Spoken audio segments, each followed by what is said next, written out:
আমাদের সবার বুকের বাঁ পাশে পাঁজরের ঠিক নিচটাতে একটা গোপন চিলেকোঠা আছে, যেখানে রোজ বিকালের রোদ এসে পড়ে না। মাঝে মধ্যে শুধু স্মৃতির ধুলো ওড়ে।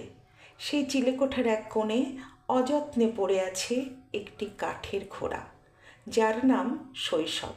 ঘোড়াটার একটা পা ভাঙা, রং চটে গেছে অনেক আগেই, তবুও ওটা ফেলা যায় না।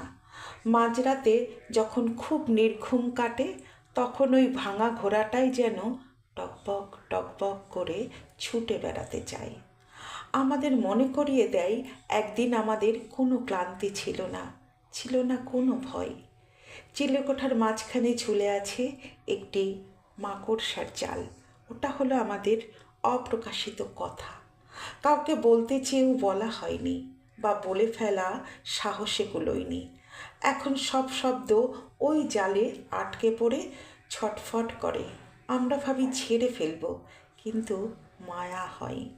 ওই জট পাকানো কথাগুলোই তো আমাদের একলা থাকার সঙ্গী।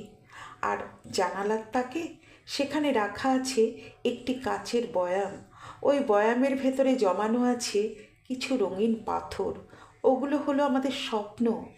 কিছু পাথর খুব উজ্জ্বল, কিছু পাথর সময়ের সাথে সাথেই শ্যাওলা রঙের হয়ে গেছে।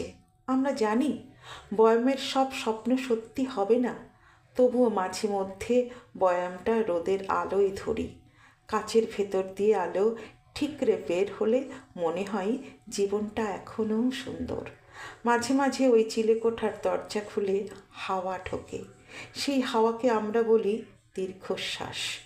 ধুলো ওড়ে, মাকড়সার জাল নড়ে ওঠে, আর আমরা বুঝতে পারি বাইরে আমরা যতই হাসি খুশি থাকি না কেন, ভেতরে ওই ধুলো মাখা চিলেকোঠাটাই আমাদের আসল ঠিকানা।